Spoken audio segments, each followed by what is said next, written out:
Bueno, es un privilegio y un honor para mí estar aquí representando la Organización de las Naciones Unidas para celebrar la figura de Nelson Mandela en los 100 años de su nacimiento y también para reflexionar juntos sobre lo que representa hoy el legado histórico de Mandela y de las décadas de su vida que él dedicó a la lucha para la libertad y a la igualdad y contra las injusticias.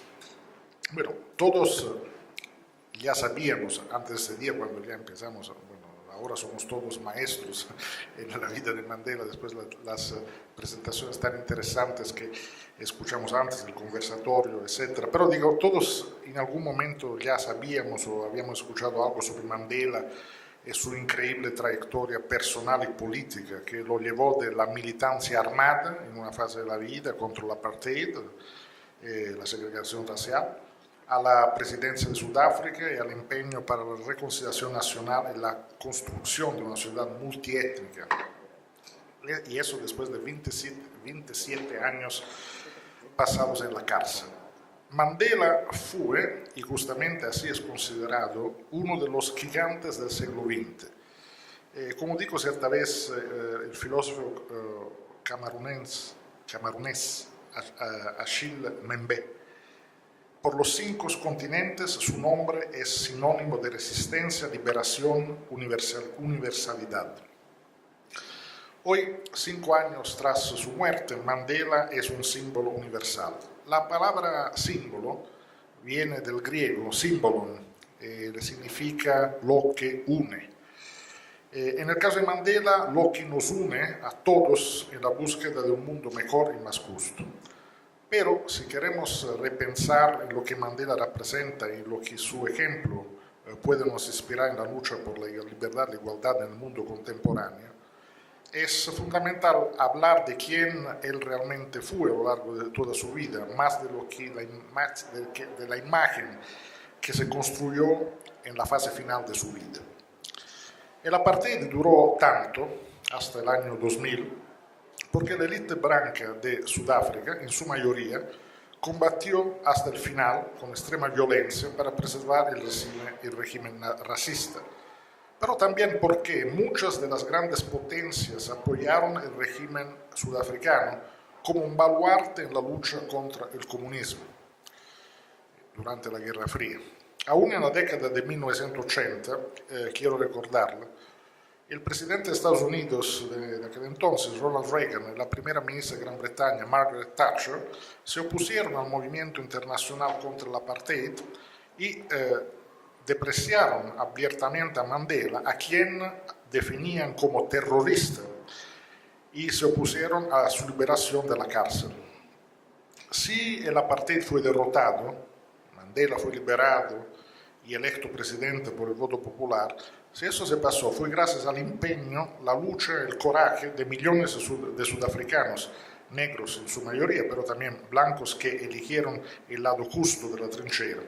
Y también gracias a una extraordinaria campaña internacional de movilización llevada adelante en el ámbito de la Organización de las Naciones Unidas. Eso ya hoy por la mañana escuchamos hablar de eso, pero digamos por décadas, quiero recordarles, a partir de 1950, la ONU contribuyó a la lucha mundial contra el apartheid, llamando la atención mundial sobre la inhumanidad del sistema, legitimando la resistencia popular, promoviendo acciones por parte de organizaciones gubernamentales y no gubernamentales, instituyendo el embargo de armas y apoyando el embargo de petróleo y boicots de Sudáfrica racista en muchos campos.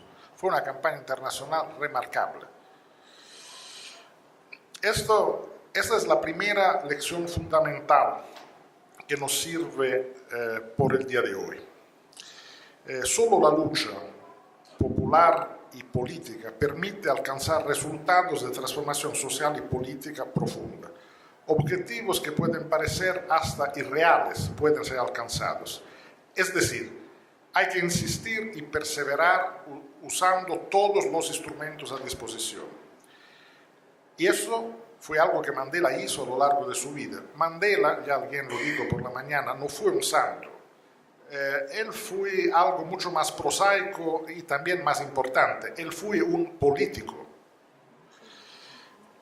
Ahora, hoy muchas veces se habla de la política como si fuera una cosa mala o tal vez un mal necesario, pero no una cosa noble. En realidad, Mandela demostró que la política importa y sirve y hace la diferencia. Mandela contribuyó de forma determinante al derrumbe del apartheid y creó una Sudáfrica democrática y multirracial, sabiendo exactamente cómo hacer la transición entre los papeles que él ejerció a lo largo de su larga vida, según las necesidades del momento. Como guerrero en algún momento, guerrillero, como mártir en la prisión por 27 años, como diplomático, como estadista y finalmente como un padre de la patria de Sudáfrica moderna. Mandela no fue un teórico y siempre demostró incómodo con conceptos filosóficos abstractos. Él hacía política y fue maestro de la táctica y fue perseverante. Como dijo el propio Mandela, aquí lo vimos en uno de los paneles de la exposición, esta frase que siempre es muy importante hacer verdad. Como dijo Mandela, todo parece imposible hasta que se hace. Podía parecer imposible derrumbar al apartheid. Mandela se volvió un mito al destruir, como él mismo dijo, el mito de la invencibilidad de los opresores blancos. El hombre Mandela, o Madiba, como lo llamaban los más cercanos, ha demostrado a lo largo de su vida de ser digno del mito. Él supo cómo superar la venganza, el interés partidista, para salvar a un país que estaba hundiendo en la guerra civil. Y lo ha logrado, aunque el Sudáfrica post-apartheid todavía no ha superado todos los inmensos retos sociales y políticos heredados de la segregación racial. Pero el Sudáfrica desde el fin del apartheid, el Sudáfrica es un país democrático, multirracial, que volvió a la comunidad de las naciones y es hoy un activo defensor de los principios del multilateralismo y de los principios universales de las Naciones Unidas. Es, por tanto, un país con futuro. Y esta es una segunda lección que Mandela nos dejó para los días actuales. Los países solo pueden progresar cuando los derechos de sus pueblos son respetados, cuando no hay discriminaciones, cuando no hay opresión. No hay dictadura, por más armada y feroz, que dure para siempre, contra la voluntad de la mayoría del pueblo. O como dijo un amigo de Mandela, un gran amigo y aliado de la lucha contra el apartheid, el líder cubano Fidel Castro, solo perdura lo que el pueblo defiende. Mandela encarnó e encarna la reconciliación y la esperanza de la unidad de los pueblos. En Mandela, Sudáfrica ha encontrado su imagen, su modelo, una comunidad de vida después del apartheid. Mandela ha cumplido su misión histórica de permitir una transición política, el comienzo de la reconciliación y la construcción de instituciones democráticas. Pero yo quisiera hablar un poquito sobre esa cuestión de la reconciliación, que es un tema crucial. Es un tema crucial para México también hoy, y así como fue un tema crucial en muchos países latinoamericanos al salir de dictaduras militares crueles e inhumanas. Desafortunadamente, esa es la historia de casi toda América Latina. Bueno, en 1995, ya presidente, Mandela creó la Comisión Nacional de la Verdad y la Reconciliación, eso era el nombre, Comisión Nacional de la Verdad y la Reconciliación, presidida por Desmond Tutu, que fue otro gran luchador contra el apartheid y ganador del Premio Nobel de la Paz, como Mandela.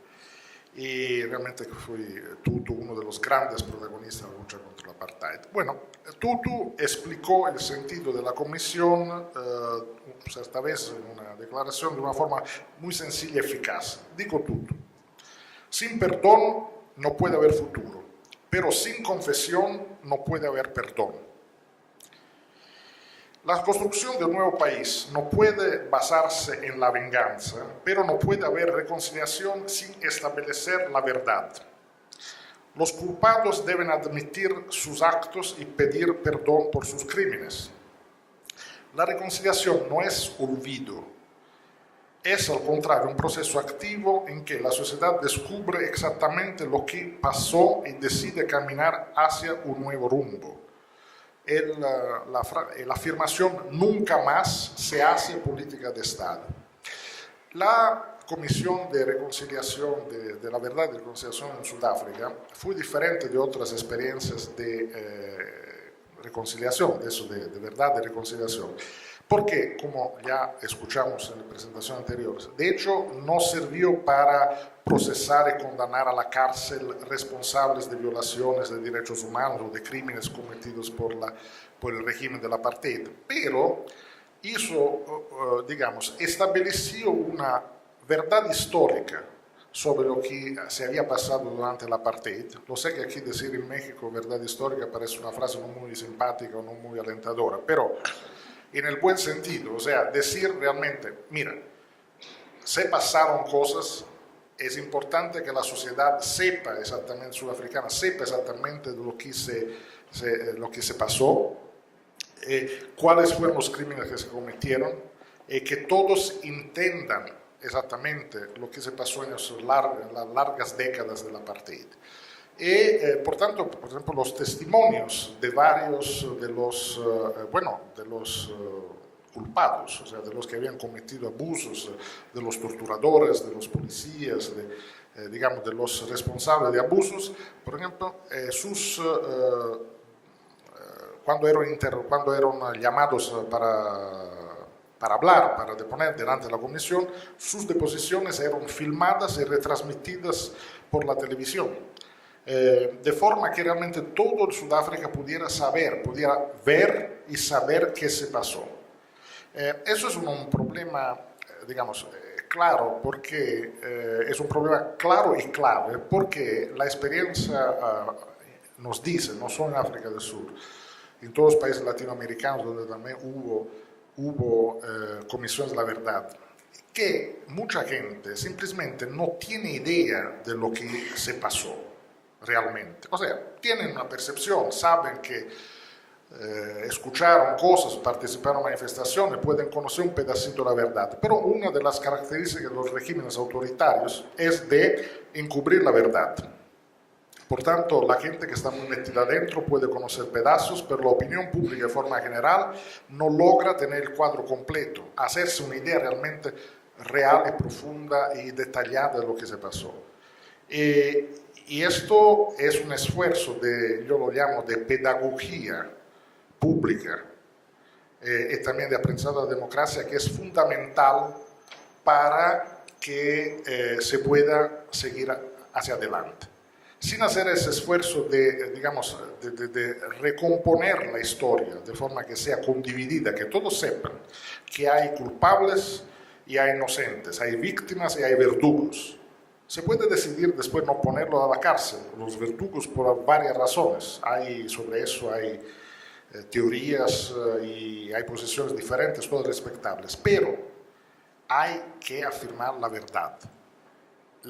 Las poblaciones, la opinión pública tiene el derecho y el deber de saber exactamente qué se pasó. Eso es uno de los grandes legados de la experiencia de la Comisión de Verdad de Sudáfrica.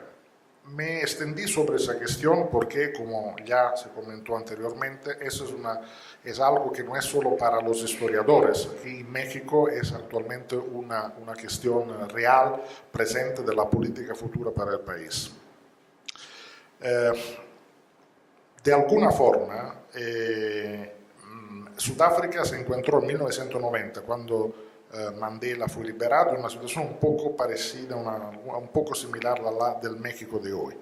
O sea, miles de víctimas del gobierno sudafricano del apartheid en 1990 buscaban a sus padres, a sus hijos, a sus hermanos que habían desaparecido, querían saber qué se había pasado, quién fuera, por qué, cómo. El nuevo gobierno de Mandela ofreció a las víctimas la verdad y ofreció al país reconciliación. Hoy más que nunca el mundo necesita de esta reconciliación, necesita de verdad y necesita de justicia. Hoy el mundo se ve horrorizado, retornando a los fantasmas de la barbarie, a los discursos de odio, a la desunión, a la exclusión, al rechazo de una parte de la humanidad que es denigrada como inferior, como indigna de su heredad. ¿Y eso por qué? Por el color de la piel, por la religión, por el país de origen de las personas. Estamos asistiendo al retorno de la dominación más brutal, a la violencia más salvaje, a la negación de la solidaridad. La serpiente del odio global parece estar lista a salir del cascarón de nuevo. Y tenemos que impedirlo a cualquier costo. Y esta es la tercera lección que, en mi opinión, nos dejó Mandela. Frente a una de las últimas grandes barbaridades del siglo XX, que fue un siglo que conoció muchas barbaridades, estamos aquí en el Museo de Memoria y Tolerancia, que nos recuerda de la barbaridad del nazismo, del racismo, de varios ismos que ensangrentaron el siglo XX. Bueno, frente a la apartheid, una de las últimas grandes barbaridades del siglo XX, la lección de Mandela, que fue una persona eminentemente humanista, que creía en los valores del humanismo, la lección fue: en tiempos de crisis, confíe en los lazos humanos. Mandela basó su filosofía política en el Ubuntu, que es un concepto específico de cultura Xhosa y Zulu en África, en Sudáfrica. Es una noción de hermanidad basada en un sentido de pertenencia a una humanidad más amplia. O sea, todos hacemos parte de una comunidad.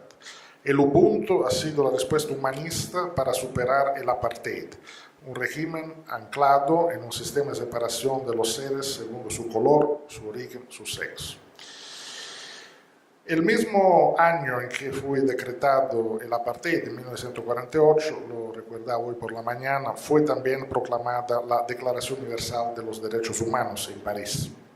A través de ella, los países reunidos en la Asamblea General de las Naciones Unidas decretaban los principios inversos a los de la apartheid, los principios de unidad común para todos los pueblos y naciones.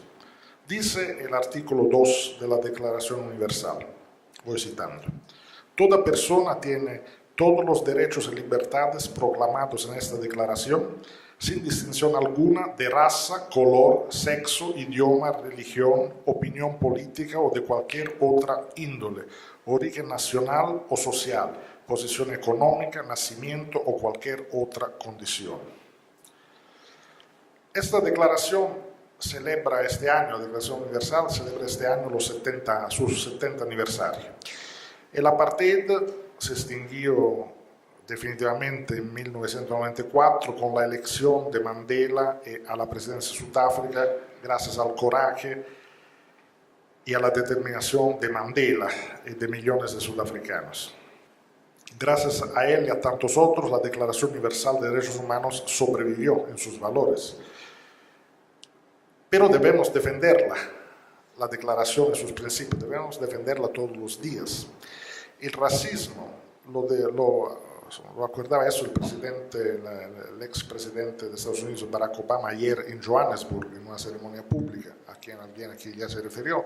Digo, el racismo no desapareció de Sudáfrica solo porque Mandela se eligió. Eso son cosas que siguen, permanecen en la alma de los pueblos por muchas décadas. O sea, es una deturpación del pensamiento que se construye en décadas y se demandan décadas para superar.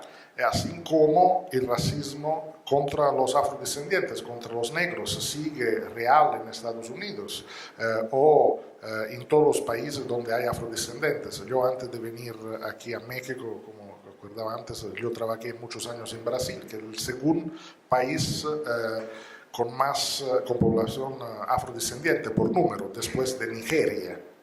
África del Sur tiene menos población negra que Brasil. Y Brasil en Brasil y en todos los países donde hay fuertes poblaciones negras, afrodescendientes, los negros son en general el último, la base de la pirámide social. Son los más pobres, los más explotados, son los que más sufren de discriminación de todos los tipos. Por eso también la ONU está celebrando en este año, hasta 2020, la década internacional de los afrodescendientes. Pero digo, eso es un proceso largo y que desafortunadamente estamos viendo hasta en países desarrollados, países civilizados, democráticos, en Europa, etc. Pero estamos viendo una recrudescencia de todo esto contra los migrantes africanos, que bueno, en su mayoría son negros, por ejemplo. Bueno, voy terminando.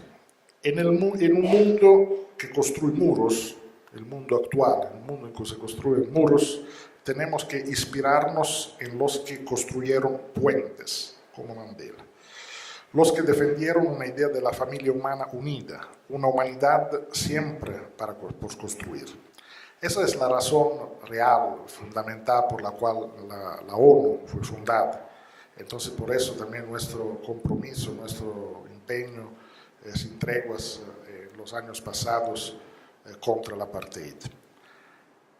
El 18 de julio de 2009, cuando se estableció, cuando fue por la primera vez se celebró el Mandela Day, el Día de Mandela, el entonces secretario general de las Naciones Unidas, Ban Ki-moon, calificó a Mandela como la encarnación viva de los más altos valores de las Naciones Unidas. Y yo estoy muy de acuerdo con esa declaración. ¿Y por qué? Por el compromiso de Mandela con una Sudáfrica democrática y multirracial, sin duda. Su tenaz búsqueda de la justicia, su voluntad de reconciliarse con los que más lo persiguieron. Ahora, la lucha no es solo para la representación electoral, no es solo para el derecho de votar, que ya es una cosa extremadamente importante, porque todos los regímenes autoritarios de alguna forma no le gustan las elecciones libres. Mandela habló mucho claramente de la lucha contra la pobreza, que es uno de los grandes retos globales, de la desigualdad y la pobreza que todavía siguen. Dijo Mandela, superar la pobreza no es un gesto de caridad, es un acto de justicia, es la protección de un derecho humano fundamental, el derecho a la dignidad y a una vida decente. Mientras la pobreza persiste, no hay verdadera libertad. Así dijo Mandela. Y tiene razón, eso es el reto, el gran reto que todos tenemos de enfrentar hoy también. Bueno, la muerte de Mandela, entonces, y con eso concluyo, marcó simbólicamente el final del siglo XX, del cual él fue uno de los grandes protagonistas. Su herencia nos inspira el humanismo que necesitamos todos nosotros para el siglo XXI. Muchas gracias.